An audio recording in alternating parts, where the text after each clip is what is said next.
علیکم ورحمۃ اللہ وبرکاتہ۔ محترم ناظرین،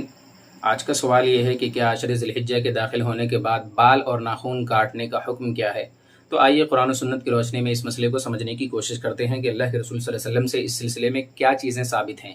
حضرت ام سلمہ رضی اللہ تعالیٰ عنہا راوی حدیث ہیں، بیان کرتی ہیں کہ اللہ کے رسول صلی اللہ علیہ وسلم نے ارشاد فرمایا: اذا رأيتم حلال ذی الحجہ واراد احدکم ان یضحی فلیمسک عن شعرہ واظفارہ، جب تم میں کا کوئی شخص ذی الحجہ کے چاند کو دیکھ لے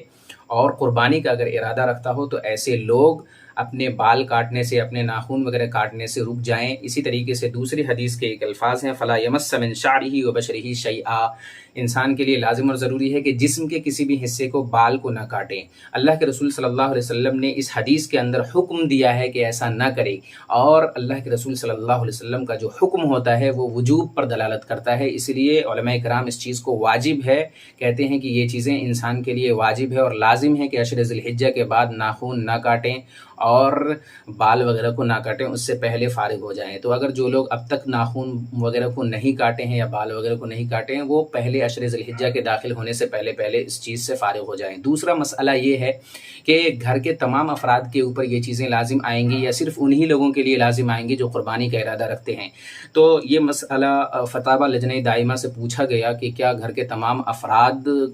بال اور ناخن کاٹنے سے رکیں گے یا صرف وہی لوگ جو قربانی کا ارادہ رکھتے ہیں؟ تو انہوں نے یہی جواب دیا کہ اللہ کے رسول صلی اللہ علیہ وسلم کی حدیث کے اندر اگر غور کیا جائے تو آپ صلی اللہ علیہ وسلم نے فرمایا جو قربانی کا ارادہ رکھتا ہو تو ایسے لوگوں کے لیے لازم اور ضروری ہے کہ وہ لوگ بال کو نہ کاٹیں اور ناخن کو نہ کاٹیں، لہٰذا گھر کے دوسرے جو افراد ہیں وہ بال اور ناخن وغیرہ کاٹ سکتے ہیں۔ تیسرا مسئلہ یہ ہے کہ عشر ذی الحجہ کے داخل ہونے کے بعد اگر کوئی انسان بال یا ناخن کاٹ لے تو اس کا کیا حکم ہے؟ اس کا کیا ایسے لوگ فدیہ ادا کریں گے؟ نہیں، ایسے لوگ فدیہ ادا نہیں کریں گے۔ ابن قدامہ رحمہ اللہ نے مغنی کے اندر اس چیز کو ذکر کیا ہے کہ ایسے لوگ صرف اللہ رب العالمین کی بارگاہ میں جا کے استغفار کریں گے، توبہ کریں گے، کیونکہ یہ ایک وجوب عمل اللہ کے رسول صلی اللہ علیہ وسلم نے جس چیز سے منع کیا ہے اور فعل امر جو استعمال کیا ہے آپ صلی اللہ علیہ وسلم نے، تو یہ وجوب عمل کو ایک انسان ترک کر رہا ہے اور اس کی خلاف ورزی کر رہا ہے، لہذا اللہ رب العالمین کی بارگاہ میں جا کر توبہ استغفار کرے ایسا انسان فدیہ ادا نہیں کرے گا۔ اس سلسلے میں انہوں نے اجماع نقل کیا ہے، لہذا میں سمجھتا ہوں کہ یہ مسائل واضح ہیں،